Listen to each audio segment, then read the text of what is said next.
My fellow Jamaicans, this Independence Day is especially significant. It is our Diamond Jubilee, 60 years as an independent nation. We celebrate under the theme, Jamaica 60, Reigniting a Nation for Greatness. Now, while we cannot allow the current global crises of a pandemic, war, and inflation to dampen our mood, the government is mindful of the hardships our people are currently experiencing. Therefore, our celebrations must give hope, be meaningful, and uplifting. At 60, there must be reflection, introspection, contemplation, and prospection.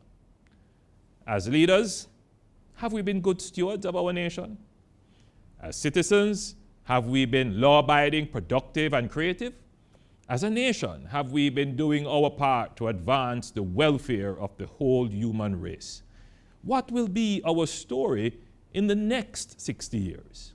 We reflect on the unfurling of the black, green, and gold on August 6, 1962. A glorious time it must have been, filled with high hopes and great expectations. The culmination of over 450 years of struggle, from enslavement to emancipation to nationhood. As we began to chart our course on the journey as an independent nation, we would meet with many successes and nationally fulfilling moments. Still, we would also encounter real challenges on our journey. As we contemplate our journey, we must come to grips with our pathway. We are a small island, an open economy, geographically at risk of natural disasters. Our history is one of struggle to secure rights and social justice, particularly for labor and land. Generally, throughout our history, our economy has never been diverse enough to absorb all our labor with meaningful wages. And we have not been resilient enough to recover quickly from shocks. Now, politically, we have made significant progress in developing the framework to address our social issues. There's no question that we have a robust political class that can generate policies and a solid civil bureaucracy to implement them efficiently. The challenge has always been to develop an economy that can support and sustain our social development ambitions while withstanding shocks. In retrospect, it is true that as Jamaicans, we have not always made the connection between our economic and political choices. For decades, we have made political decisions inconsistent with good economic thinking, which have had disastrous social consequences. The perfect example is the buildup of the national debt over several decades. Certainly, external events such as global recessions and natural disasters would have pushed governments to borrow. Notwithstanding, we have created crises of our own, like FinSAC, or allowing inefficiently run state entities to continue without intervention, which has driven up the national debt.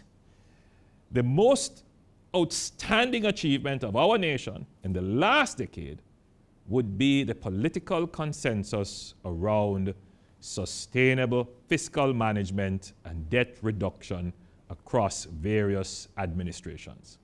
This achievement started in 2010 with the Fiscal Responsibility Framework, enshrined in law with the Fiscal Rules Amendments in 2014 to the FAA and PBMA Acts. The fiscal rules essentially bind the government by law to arrange revenues and expenditures to bring down and maintain the national debt at no more than 60% of GDP. In 2021, this administration went even further, strengthening our sustainable fiscal management by passing legislation to create an independent fiscal commission to complement the passage of legislation to create an independent central bank. This framework will effectively insulate our fiscal management from the vagaries of exploitative and opportunistic political forces who want to spend without regard to the effects of high debt. I know and understand that many of our citizens at the moment may not immediately feel or appreciate the benefit of sustainable fiscal management of the economy and may be prone to support irresponsible run-with-it policies. However, we only need to look back 2 decades ago to see the impact of run-with-it policies. As we introspect on our past, we can all agree that short-sighted policies may offer short-term relief, but end up hurting the poor the most with long-term pain. Let us reject this kind of thinking and not make the same past mistakes. When we look back at this time, decades from now, we will be able to say that Jamaica achieved a significant milestone in our development and a turning point in our economy. Already we see the effects in the economy's resilience. Unemployment is at its lowest level in our history, and investments in infrastructure are increasing. As we celebrate our 60th year of independence, I know that many Jamaicans are deeply disturbed by the high levels of violence and disorder in our domestic and public interactions.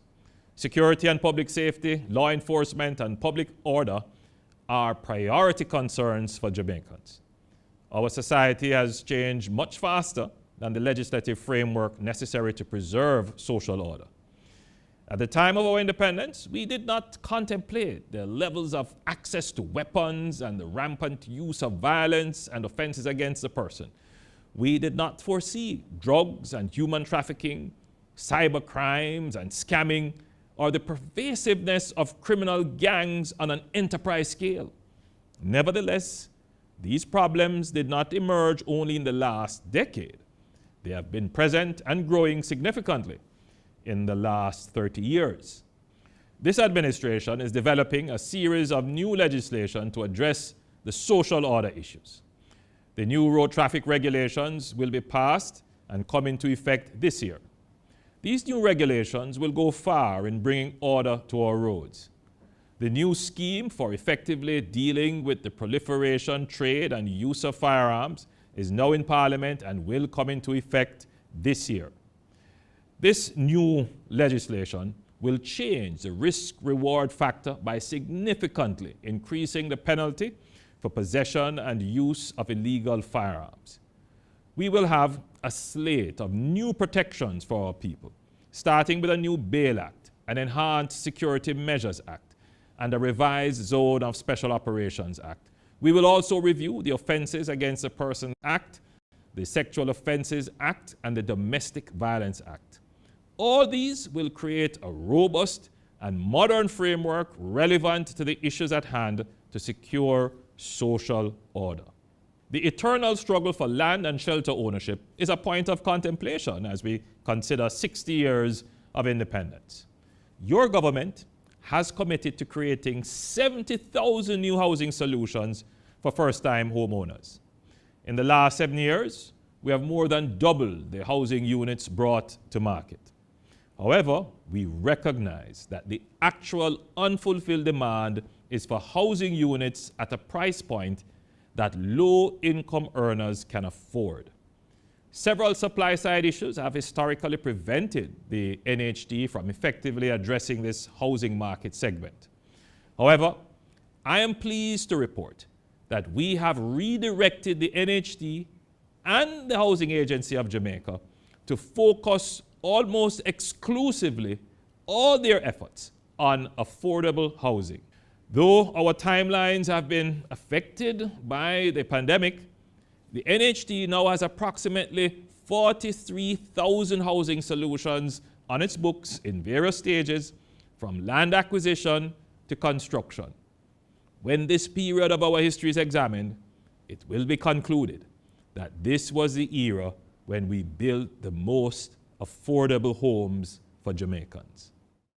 We cannot be prospective about our independence without talking about education, especially given the high levels of learning loss due to the pandemic.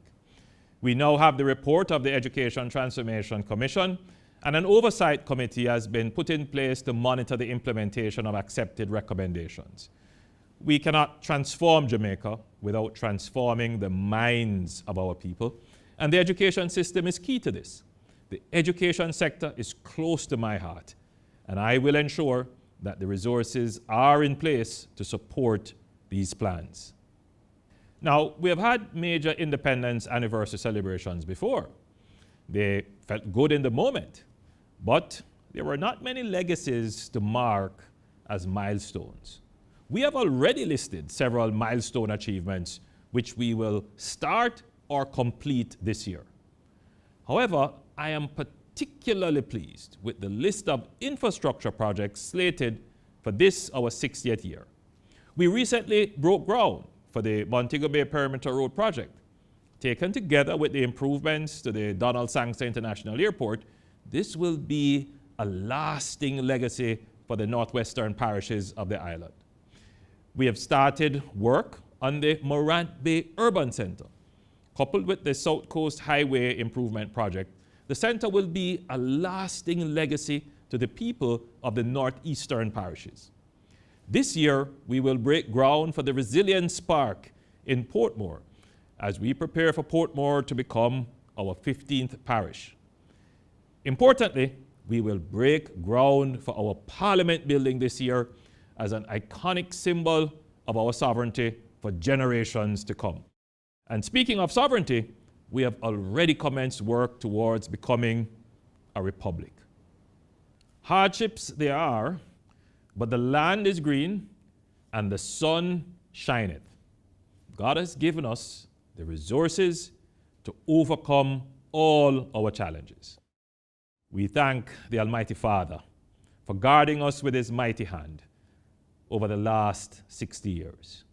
We pray for his continued blessing and guidance in our affairs as we look to a future of hope and prosperity. I look forward to the return of the floats and to see you again in the National Stadium for Grand Gala. Happy Independence, Jamaica. May God bless you, and may God bless beautiful Jamaica, land we love.